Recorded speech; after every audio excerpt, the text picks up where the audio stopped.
Yo, I think we should talk about Melty Blood Twi-Lumina. The things I like seeing, this right here, I'm very concerned about this, and of course, everything else in between. With all that being said, I'm honoring Sosuke. Get your arc drive, and let your mind wander.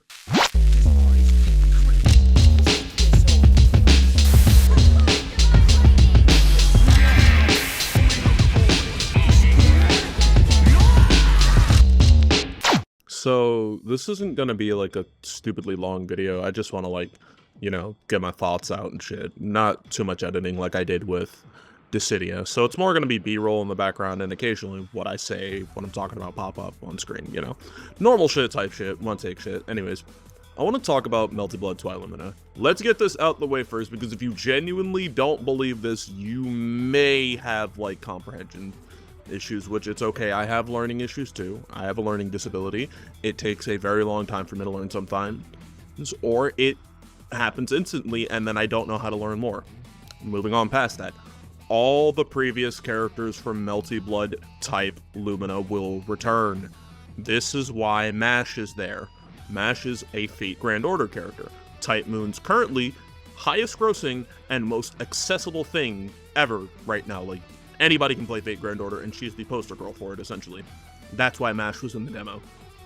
All the other characters will probably return with new moves. I say probably because we might end up seeing them, shown off in different orders or whatever, but we're probably going to get the entire roster back before we see a new character, or we'll see a new character and then later on the whole roster comes back to normal shit.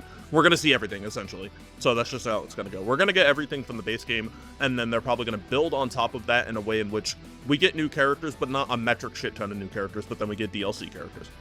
I just wanted to get that out the way because I saw people going, oh, why is MASH here in the demo over Alco or Rice or, what the fuck ever, bro. Why the fuck would they scrap all of those sprites and characters after saying they're going to add new moves to everybody? That doesn't make sense. Come on. Yeah, just wanted to get that out the way. But let's talk about Twi-Lumina properly and what I believe we need to focus on with Twi-Lumina. Gameplay. First of all, let's get this out the way because I know other people are going to also want to talk about it. Act mode and dual mode. Me and my friends were concerned about what act mode versus dual mode was, if it was going to be a grind change. No, it's just, do you want easy auto combos, very simple shit, or dual mode, which is traditional stuff, like if you play a lot of Street Fighter, Uni, whatever, where you use more regular inputs akin to fighting games normally. So, there's that. This only came up because I was concerned about the difference between act mode and dual mode, and I still kind of am to a degree. I'm wondering if the game is going to be built more around the concept of act mode, or if it's going to properly be built around dual mode, because a criticism I have with Type Lumina is that rapid beat is almost a necessity to do longer and more optimal combos as someone who plays fighting games a lot. I mean, look at all this fucking footage I have of Melty alone. I have been playing Type Lumina specifically since it launched. I've also been playing MBAC for a while, but I don't have any of that footage because I normally played that with somebody else and a group of people in IRL, so we didn't record that. But I just wanted to touch upon that because Type Lumina being built around rapid beat in order to get longer and cooler combos to a degree is kind of I don't like that. I personally prefer letting my combos be built around my execution, my skills, what I can do and what I can't do. You build things around that. But if it's going to be built around dual mode, that means we'll probably get more Under Night style combos where it's a lot of chaining between special moves linking into normals, as well as using blowback heavies or, IC moves like charge. You increase it, charge it. I'm curious if it'll be like that. Another thing I noticed was the star gauge up top, which seems to be related to the point of contention and something I am both interested in and worried about, and that's this game's, for lack of a better phrase, a drive impact system. I call it a drive impact because everyone else's, and that's kind of what it seems like, it is an armored advancing heavy knockdown move that causes a tumble, which it seems cool on paper. It lets you extend combos like Raging Strike does in Grand Blue Fantasy versus Rising, which I like Raging Strike conceptually. I'm not going to talk about my issues with Grand Blue today. We're focused on Melty. And I think it does work how everyone else seems to see it as well, where the more you use it, you fill up the star gauge at the top, and then you go into a burnout mode, and then you can't use it. I don't have any translations or anything. I don't have anything major, so I can't really sit here and go, oh yeah, no, this is exactly how it works definitively. No, not really, because I don't have any translations. I gotta go off of what I see and what I can piece together and information from other people who are also watching that, so, you know, it's whatever. I don't know how to feel about this, especially for Melty. I'm a weirdo who liked the moon skill system. Do I think moon skill could have been adjusted? Yes, because it felt like regular EX moves from KOF and like Third Strike and other fighting games I've played, like, you know, skill boost from Persona 4 Arena Ultimax, things like that. It felt like EX moves, like of the traditional ilk, and not EX Edge, where they were framed like supers, like mini baby supers. Like they were level 1s, and you had arc drives, which were level 3s, and then you had, like, you know, last arcs, which were fuck you die. You know, there were those. So I'm curious how that's gonna stack out in the end. Like, what's that gonna mean, and what's that gonna do? Because I miss moon skill, and I want it to come back. If it's still in the game and I missed it somehow, I'm blind as a bat. I'm also not the smartest person ever. Forgive me for that. So, like, I'm curious, like, how this is gonna affect the game without moon skill. Like, how, like, what routing is gonna change. I have some routes I would have to change if, like, moon skill isn't around anymore. I'm just curious. But moving on from there, we can also talk about the most important thing to me. It's the change in how meter works. This truly is another Melty Blood revision, much like past games, because we are going from the 4 stock meter that we have in Twi-Lumina, where in Twi-Lumina, you would get 3 stocks of meter, so you had like 3 EX edges in your bag. Then, on the round you lose, you would get an extra one, putting you at 4. Then after that, if your opponent lost one, they would also get 4, and that gives you access to last arcs. In this, you only get 2 stocks, but you get access to max mode, which essentially lets you shit out all your meter for a specific amount of time.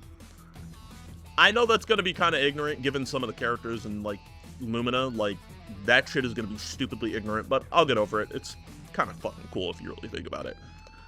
But, like, just conceptually, I'm curious, like, what changes mechanically, like, routing-wise for a lot of characters going forward. What overall gets robust changes and how characters are going to function, because, like, we see, like, Shiki has new moves now. He has dive kick, he can kill air to do a projectile. His arc drive completely changes, and he doesn't become Nania anymore, which is something that was in Twi-Lumina, where if he uses arc drive, he would get access to Shiki Nania moves and not, you know, just have Shiki Tono's kit. So I'm curious if Nania is going to be playable as his own thing, with, like, a lot of those older moves and stuff and adjustments. And Mash even has, like, a whole new move where she rotates at you, and I just think this shit looks funny. I'm curious what it's gonna be. She also, like, threw her shield for, like, bunker without, like, doing arc drive. Like, there's a lot going on, and, like, overall, I'm interested in these changes, but I'm concerned because I don't want the game to be run by, I press the drive impact-esque button to do big, stupid, and neutral, and you just die. Because, like, there's, like, a guard-breaking animation for, like, if you hit somebody with yours beforehand, like, if you hit them in the middle of their impact, you then break their guard, and then you can keep going. But it causes a tumble, and I'm wondering if you can pick up off tumble. Like, I don't know. I'm just thinking about this in, like, a broader spectrum of, like, how this is all going to work out fighting game-wise, like, how this is going to affect characters like Vlad, Miyako, Alko, Powered CL, oh god. It's fucking, like, I'm just concerned because I love Twi-Lumina. I think that game is extremely fun, and I was there when Rapid Beat couldn't be turned off, and I was there at the end of its content cycle, and I still play it to this very day. So, like, I'm wondering what we will get out of Twi-Lumina's, like, successor. What does Twi-Lumina bring to the stage? Like, yeah, Grand Scenario looks fun, but, like, I am purely talking about from a raw gameplay perspective, the thing I'm going to be seeing at tournaments, the thing I'm going to be doing the most when I play with my friends. What are we getting out of it, and will it be for the better? Because if not, if I don't like this one as much as I thought I would, I can always go play Twi-Lumina. Will I miss out on the new characters? Yeah, it's going to suck. But I don't think this will be as drastic as, like, a change of, like, going from regular Granblue Versus, where I don't like regular Granblue Versus, to Rising, where I like the idea behind Rising, but the execution sucks. Where with Melty, it's, I like Twi-Lumina. I love it in execution, I love it in concept. I love playing it. Am I going to dislike what I get going forward, but I'm going to end up liking the ideas still? I don't know. this is just one nerd talking about a fighting game they really like a lot, you know what I'm saying? So, with all that being said, let me know your thoughts about Melty Blood Twi-Lumina down below and how you feel about it overall and what the changes are and how they affect you as a Melty player. If you like French bread games, if you like fighting games, let me know. Do like, comment, and subscribe. It does help feed the algorithm more and me. I have a goal to hit 500 subscribers by the end of the year, and it would be much appreciated if you help me do so. And with all that being said, I've been your digital fox with no world to call their own. Want y'all to be easy, take care, have yourselves a damn good one, and of course, as always, stay gold. Jana.